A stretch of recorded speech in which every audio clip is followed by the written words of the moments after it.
This is the Pickleball and Partnership podcast, the place to talk about building better connections with your partner, learning how to communicate with each other, and how to inject fun into your relationship, all through the game of pickleball. If that sounds like your cup of tea, pull up a chair, grab your paddle, and join me, your host, Charlotte Jukes, for Pickleball and Partnership. Before we get properly stuck in today's episode, I just want to give a massive shout out to a few absolute legends who left reviews on Apple Podcasts. First up, Catherine from Boston. You are an absolute star. Your lovely review had me smiling like I'd just won Wimbledon, or at least my local pickleball league. Thank you so much. And Cindy and Vern from Calgary, I see you tuning in every single week. You're honestly part of the furniture at this point, in the best way possible. Thank you for being such brilliant supporters. I love that you're along for the ride. If you haven't left a review yet and you're enjoying the show, it would mean the world if you took a minute to do that. Leave a review, take a screenshot, share it on Facebook or Instagram, and tag me. Not only does it help others find the podcast, but I truly love hearing from you. And you might even get a shout out on a future episode. All right, let's get into today's conversation. Today is such a special day on Pickleball and Partnership podcast because not only are we diving into a powerful story of resilience, identity, and connection, but it's also my guest's birthday. And not just any birthday. This is the first one that she's celebrating on her chosen birth date. Just let that sink in. So after a life journey that began at a train station in India and eventually being adopted, today marks a moment of full circle recognition, a moment of reclaiming identity, truth, and self. I honestly can't think of a more meaningful time to sit down and have this conversation.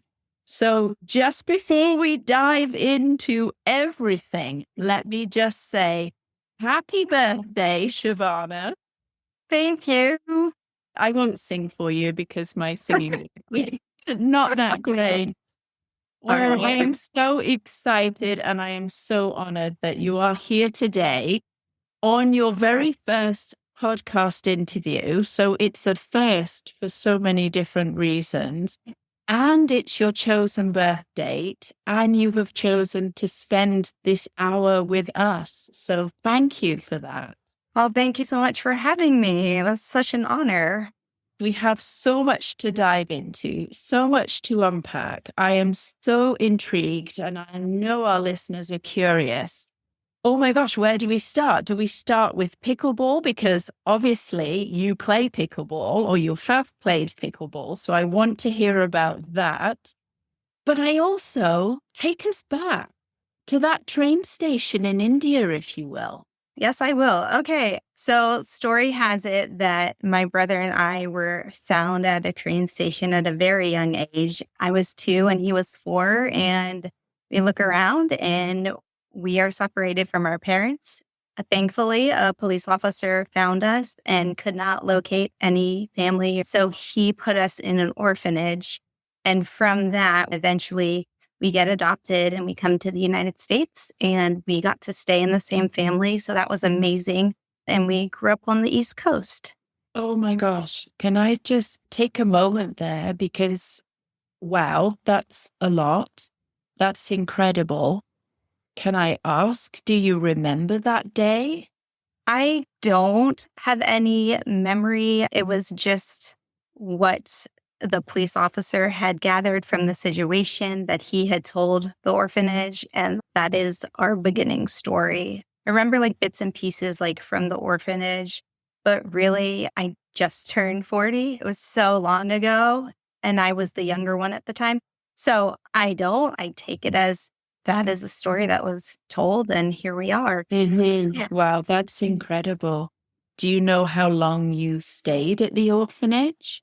Records show about like a year and a half. So that was like in 1986, fall time.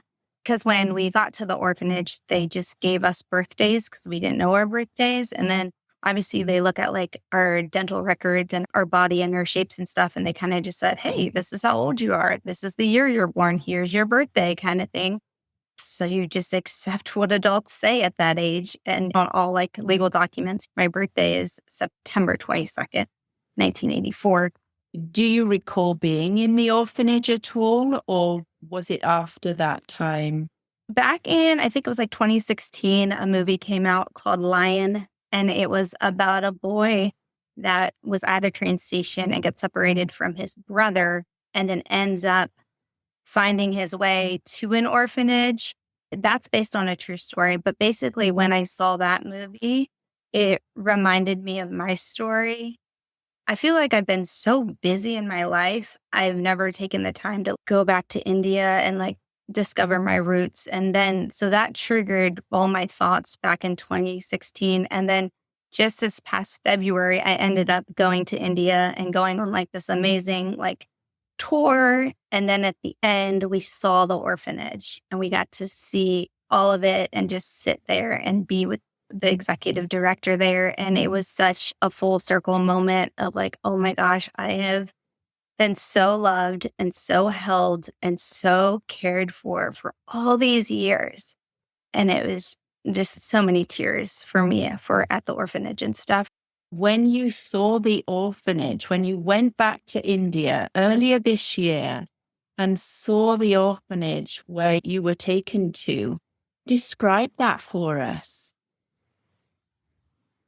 I feel like I said like no words there, even though I did talk a lot, because they asked questions like, how was your upbringing? How is your family? What do you do? Like the lady cared so much about me. And I asked a lot of questions and it was so powerful and amazing and just so many years of joy and like gratitude and thankfulness that these people took the time to care for me and my brother and other people. Obviously, we weren't the only ones there in such like horrible situations.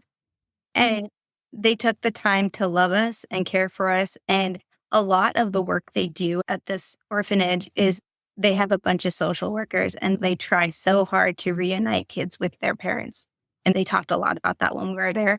And then eventually you get qualified to go be adopted if they don't get the results. I've always felt like I've been like protected, loved, cared for. Our story could have gone 1,000 other directions. Like I will never know the name of the guy, the police officer that found us, but like I'm so thankful. And we grew up in an amazing household. Like our parents are so loving. They gave us the world. They literally did. Just being at the orphanage, it just brought everything together, that full circle moment of gratitude and love. That must not only have been incredible for you, but like you say, incredible for the people that work there also, because they probably don't hear back from too many children after they've been adopted. Yeah, agreed. Did you go to India with your family, or was this a trip that you took on your own? No, David and I have been married for almost 18 years, and we have 3 kids, and they're all school age, 6th grade, 8th grade, and 10th grade. So realistically, I was like, no, I'm doing this by myself. Also, my husband has like a lot of like food allergies and stuff. And so it wouldn't work. So thankfully, one of my really good friends, Karen, she came with me. And so we were roommates on this trip. And then we had family friends that came with us, Brenda and Rob, and they were amazing. So it was like the 4 of us. And then the tour group itself was a total of like 10 people, including the tour guide. But like at the end of the trip, when the tour was over, the 4 of us went from like New Delhi down to Pune, saw the orphanage and stuff, and then flew out of Mumbai and came home. I'm not like super good with logistics and stuff, but Brenda really she was amazing. She figured out our hotel and our rides and everything so we could see the orphanage and do all the things. So like, I owe her so much to like make this a reality kind of thing. It sounds as though you really were held through this journey as well, through this time of going back to India, going back to the orphanage, so that you could absolutely 100% focus on you, because that must have been such an emotional trip for you. Yes, it was.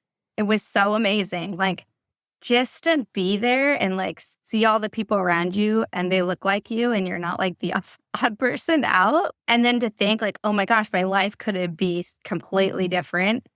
India is such a beautiful place and culture and people and just everything. And I was like, all these little things would come up and I'm like, oh my gosh. Like, one example is we went to a temple and we watched like them worship and stuff. And I'm in there and I'm like bawling. And then afterwards, someone's like, hey, are you okay? I'm like, that music I have heard before and it like touched my soul. Like I was like, because I've never really heard it before, but I did. Like I knew that this was like so important to who I was and am. So I had so many moments like that in India where I would like look at something and it would like just be in my DNA. And I'm like, holy crap. It was amazing. Yeah. Wow, So, what an experience. And I do remember that movie Lion coming out. And oh my gosh, I remember crying. It was such an emotional movie.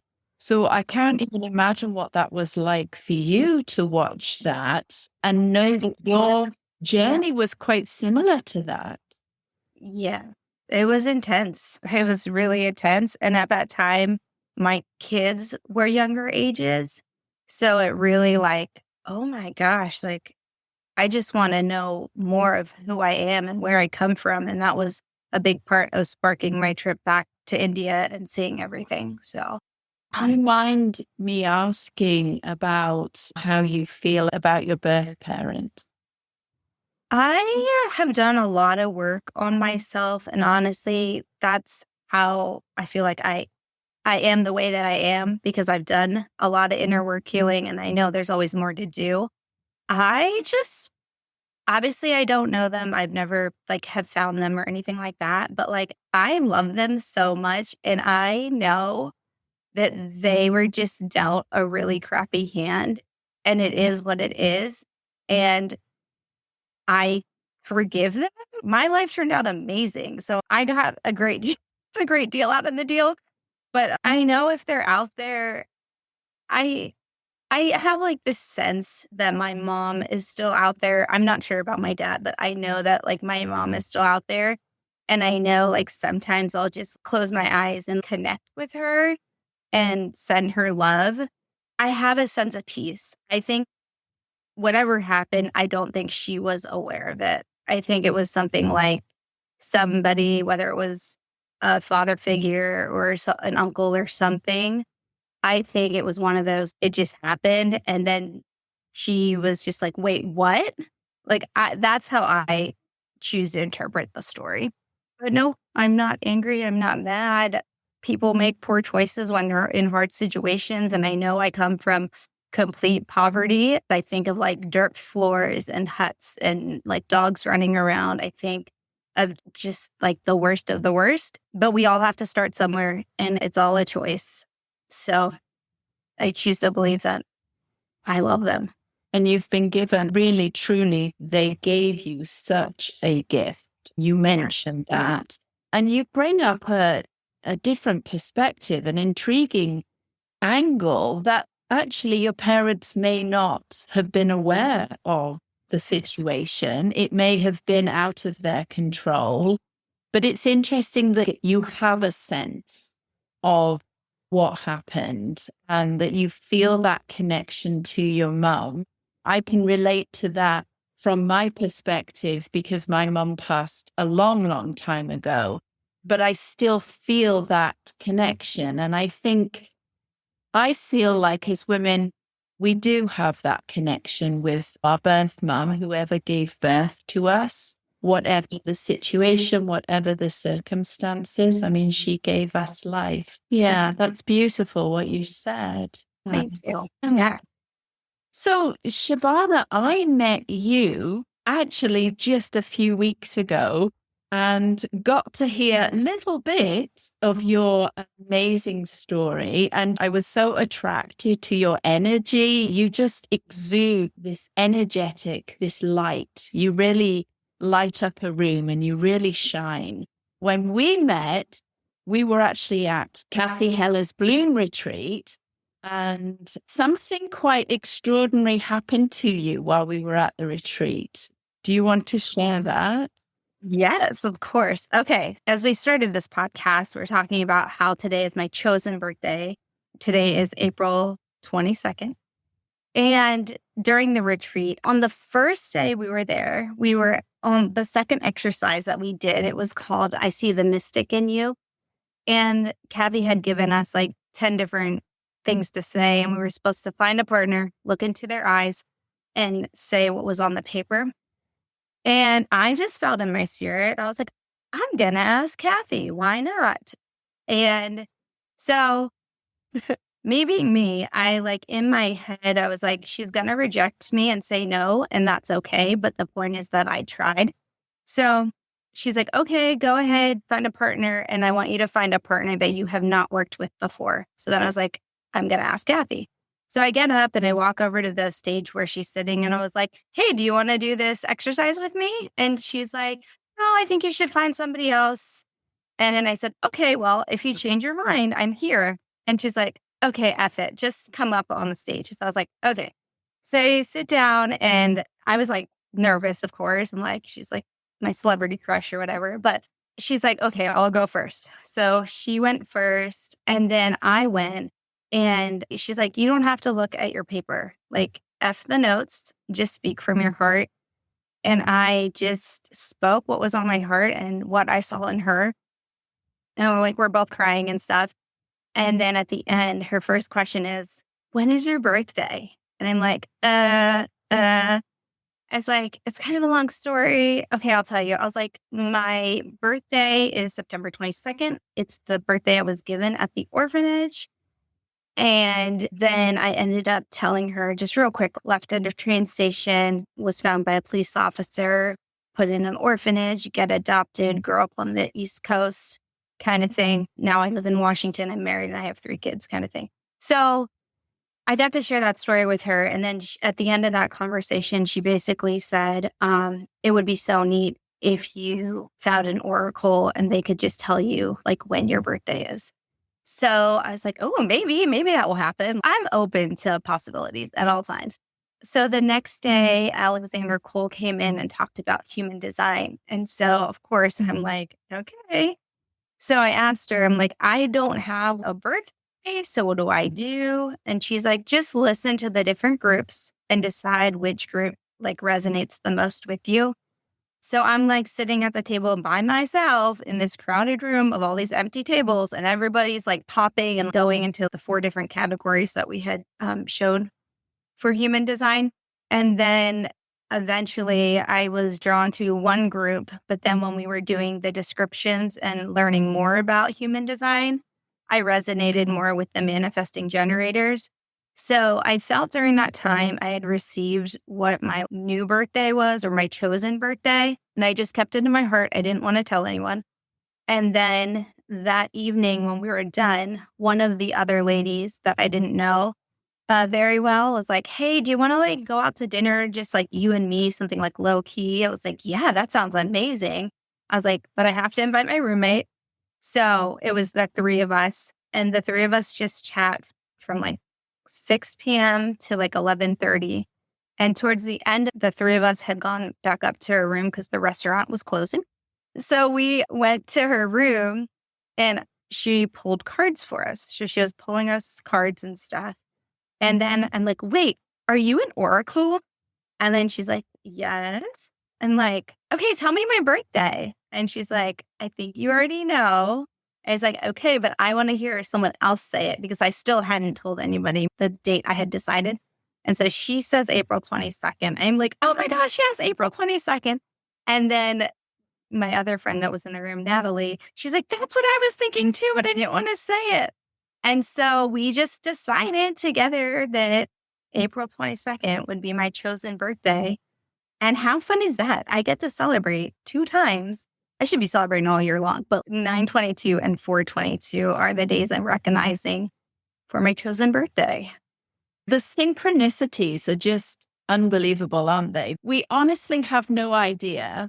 And if anybody has listened to my episode from a couple of weeks ago, I actually referenced the Bloom retreat there and human design and Alexandra Cole and what came up for me during that time as well. But we honestly just have no idea what's in store for us. And I love this. I think the universe is just so playful, just reveals so much to us if we're open. But the fact that you were on this retreat and you met up with this lady, an oracle who gave you your birth date, but you say this was a date that you had in your mind anyway. Tell us more about that. The only reason I had that in my mind is because when we were doing human design work, it's just something that was like, oh, wait, I can have a new birthday? Like, it was just one of those things. So it popped into my head. And then the cool part is that after I had put in like my September 22nd birthday in human design, the answer wasn't like resonating with me. And then I put in the new birthday and I realized that the year is off. So it would be April 22nd, 1985. And when I put those dates in, it gave me a 6-1, which in human design, it's a number thing. And then it also gave me manifesting generator. So I got my numbers and my like title thing by putting in my new birthday. And so I was like, I'm keeping it. It's mine. This is mine. That is incredible. Yes. And I'm a manifesting generator too. Totally. And I know, yes, it was so interesting. And I think I mentioned this before on the past episode, but I thought that was such an amazing exercise to do because we're split up into those 4 different groups. And I literally made my way to my group and then looked around at the people in my group. And he was like, of course you're in my group. Of course, it was my friend, Kate was there and Lex was there. And, it was just everybody that I had connected with on a deeper level. And you just got this real sense of, yes, these are my people. So that's incredible that you felt that too, that September the 22nd was not quite jibing with you. Mm-hmm. You put the new date in, which gave you a new year as well. And that just felt so much more aligned for you. Gives me chills, honestly. Wow. And the next like crazy thing with all of this is back when I was in India back in February, March, we went to a fancy jewelry store and I was like, I'm not going to buy anything. Like, I don't need to spend more money on stuff. But then I decided that I was going to get a ring. Our tour guide was able to like talk down the price. And I was like, all right, fine, I'm going to do it. So I splurged and I bought a ring. And this ring is gorgeous. That's besides the point. But is like you can test to that because I can see it. It's so pretty. I love it. Anyway, so it's a circle. So like that's full circle moment. But after I made a decision on the birthday part, there's 22 diamonds on the outside. And April's birthstone is diamonds. So it basically is saying April 22nd, but in stone form. And the middle part, one of December's birthstones is a blue topaz. And that's what's in the middle of this ring. And David and I were married on December 1st. And there's one of them in the middle. So it's just like mind blowing. The other thing great about April 22nd, which I didn't realize until afterwards, is that April 22nd is Earth Day. And like, hello, it makes me so happy. I love spring. I love taking my walks and getting back in shape in the springtime. Like I live in Washington State, so it rains a ton. But soon as spring hits, it's gorgeous here. The weather's warming up. So I'm like, yeah, I'm celebrating this. This is a good day. Yeah, we're celebrating Shabana's 40th chosen birthday today and your first podcast interview. Yeah. Wow, the energy is just incredible here. I'm just curious, is Shabana your birth name or was that given to you later on? Have you ever looked up your name? I love the meaning of names. There's so much around yeah. them. I'm such a name person. That's a great question. It is my birth name, and I love that. So when we were at the orphanage, one of the questions I had asked, so is Shabana like my name, or did you guys give me that name? And they're like, nope, you came here and you were proud and you were just like, Shabana, Shabana, like you knew your name. And we wrote it down. So yes, that is my birth name, given, I assume, by my mom. That's so special that your parents gave you that name. Yes. That's incredible. Okay, so I just had this image of you at the age of 2 pointing to yourself and Shabana, Shabana. You were just so proud. Oh. 15 years ago, a lady at church like Googled my name and she put my name as Queen of Virtues. So there's that. And then just last night, I was looking it up because realizing after being in India, I don't know why it took so long to correlate it, but my name is a Muslim name. So Shabana in Muslim means like Lady of the Night. And then my last name is Night. And I think the crazy part, even, I think it's a Bible verse, but it says like the light shines brightest in the darkness. And just like recently, I'm learning more of like, just taking time for myself. And that's when we get filled up so we can pour out. Like I've always known this and there's been different seasons of ebbs and flows and stuff, but really spending those first hour just in stillness. And that's where all of the ideas and everything manifest is when we take the time to slow down. And from that, become love and light wherever we go to the people we're around. I do a lot of volunteer work at my kids' schools and stuff like that. And there is always some kid to love on and just like, hey, how's it going? And they're amazing people. But anyway, I get to share that love and light through that. And then I also do like cleaning and organizing. And it just brings peace and light to people's houses. Like I really feel like sometimes I'm just like cleaning the dirt away. And then people come home and they're like, oh, thank you so much. This is amazing. Just a little bit more about me. I can totally see that you just shine your light everywhere you go. And I already said it, your energy is amazing. And I also love that first hour or so of the morning before the house has come alive, before everyone else is doing their thing.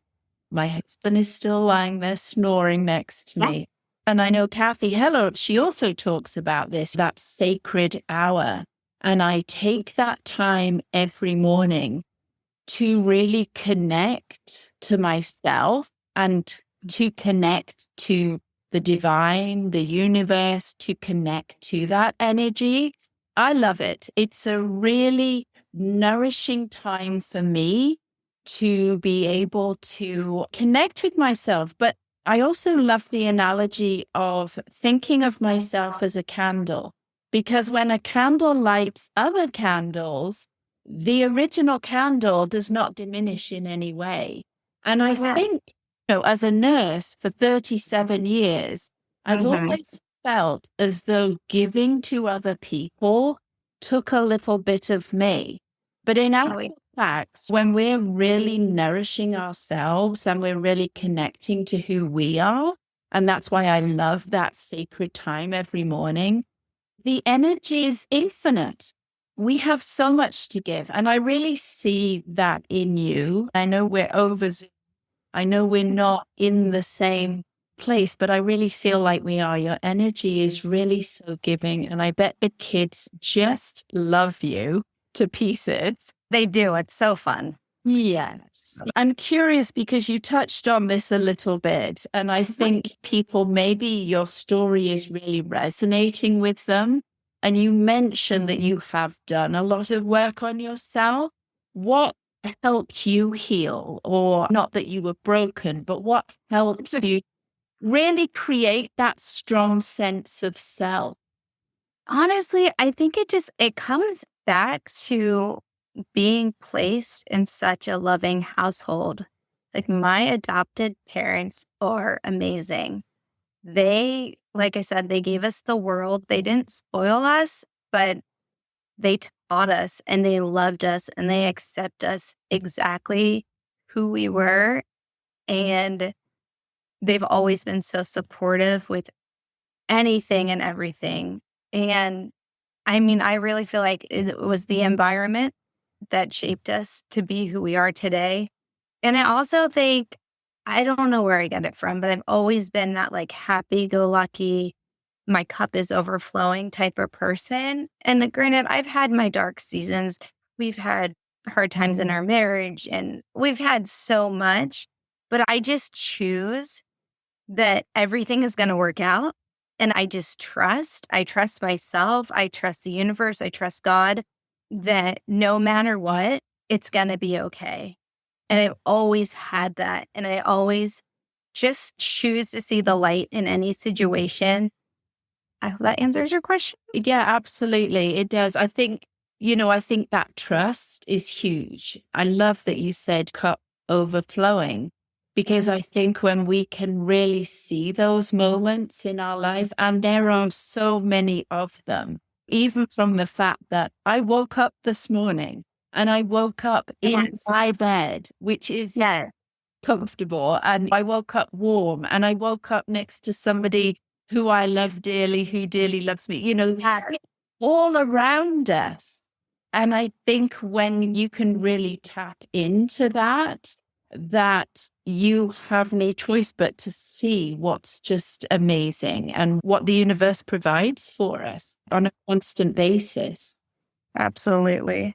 I think it always just comes down to like just choice, like knowing that we get to choose. Like, I am an adult. I can choose to celebrate any day I want to for my birthday, or I can choose to wake up and spend time alone and get my cup filled. Or I can, like, I've had moments where I've been like angry and I've dealt with anxiety and depression and stress. Like, hello, that's just life sometimes. But what really helps me is just having my quiet time, and also like getting out in nature and taking walks and listening to amazing podcasts. I'm just like, okay, I'm out of alignment. How do I get back into alignment?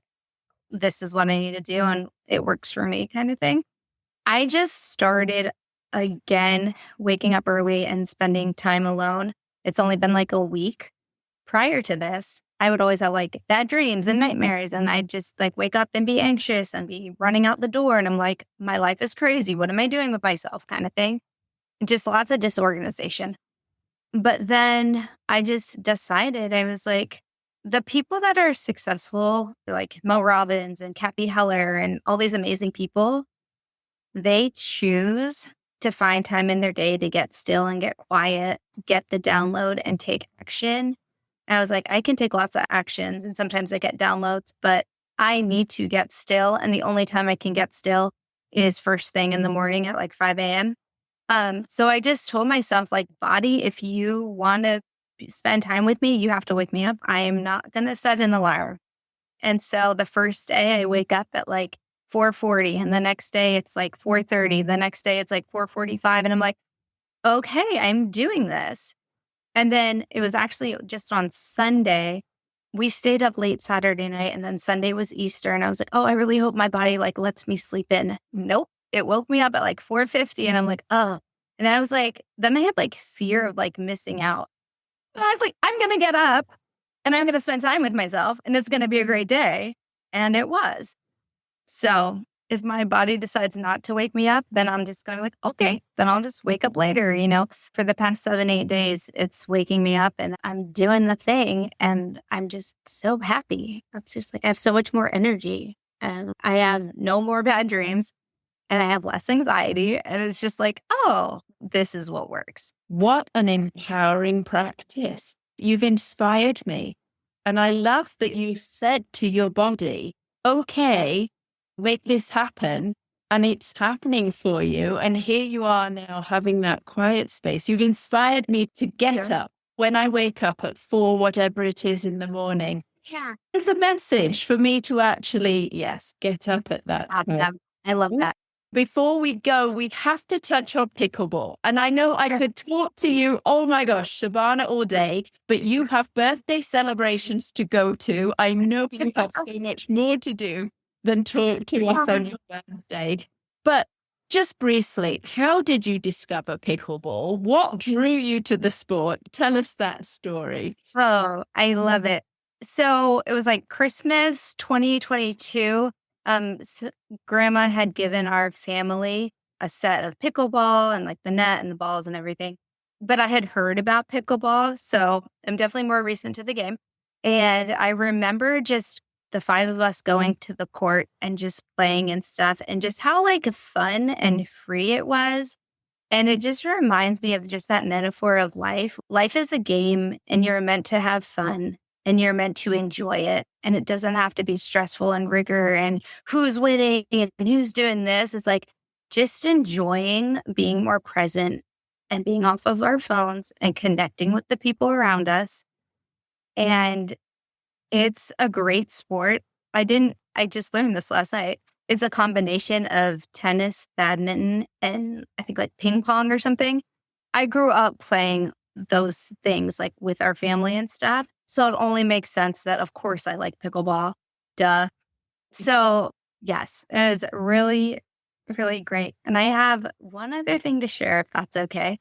Of course. Okay. So last week, the kids decided that they wanted to do Easter baskets and do an egg hunt. And I'm like, okay, great. Now I have to figure this out. Because originally it was like, okay, here's $20. Here's some candy. So I went shopping on Friday and got everything. But I was like, oh, I'm going to buy myself a birthday shirt. So I bought this shirt. For those who can't see it, it's like light blue and it has these beautiful pink flowers on it. It's And gorgeous. thank you. And then I didn't like take the tags off. I just like kind of like put it in my closet and then I grabbed it. So I pull it out the other day to take the tags off to try it on to make sure I liked my outfit for today. And on the tag, there's a lion. Yes. And so I find it interesting that the shirt I pick out, the tag is lion and it's from the movie Lion. Yes. That my new birthday shirt already has a symbol of just my life. Oh my gosh. Chills again. Wow. The signs are all there. If we're just open to it, honestly, all we have to do, like Kathy says, is follow the breadcrumbs, right? Yes, exactly. That's incredible.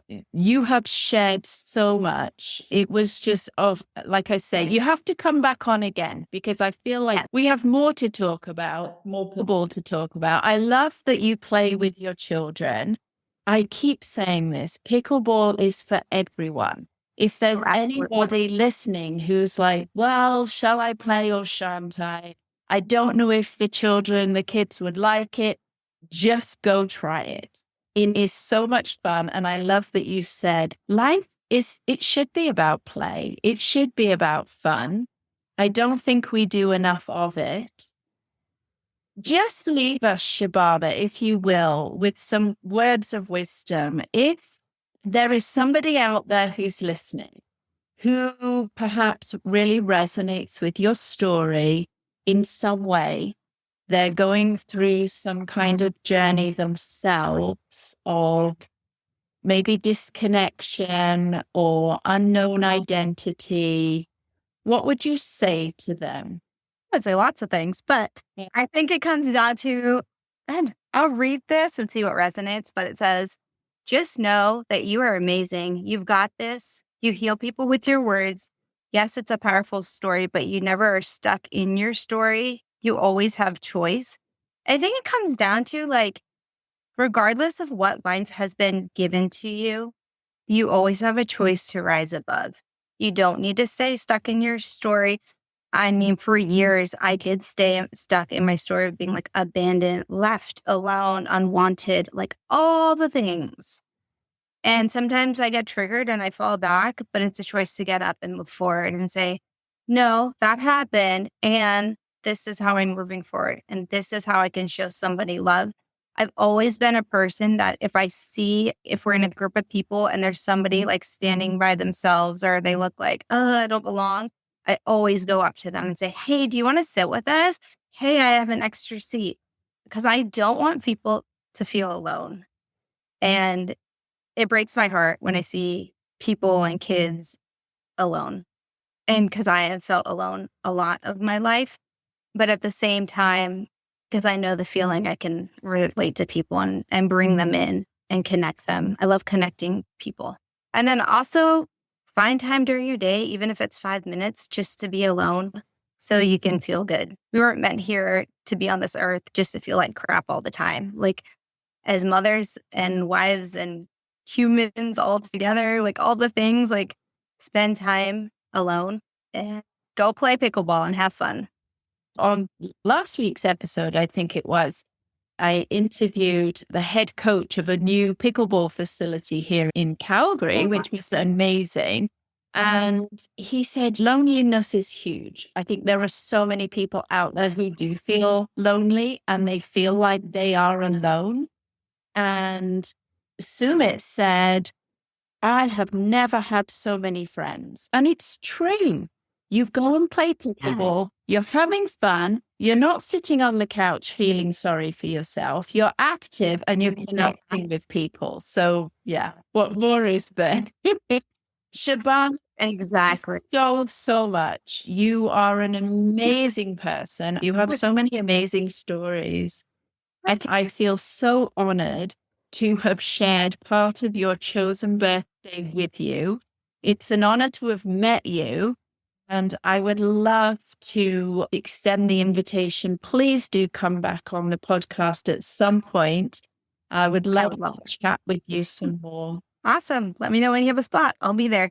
Thank you so much. Thanks so much for listening today. I hope you enjoyed that conversation as much as I did. Anything mentioned, including links, notes, and a full episode list, will be over on our website at pickleballandpartnership.buzzsprout.com. If you got something out of this episode, be sure to follow or subscribe to Pickleball and Partnership on Apple Podcasts, Spotify, or wherever you listen, so that you are notified of new and upcoming episodes. And if you're finding value in this podcast, a cost-free way to support us is to leave a 5-star review. It truly means the world to us. This will help more people access these real conversations. And if you haven't connected with myself or Neil personally, we would love to meet you and say hi over on our Facebook page. Thanks again for listening. Please tune in next week for another exciting episode of Pickleball and Partnership. Remember, we're all learning, growing, and showing up in our own ways, and that's what matters most.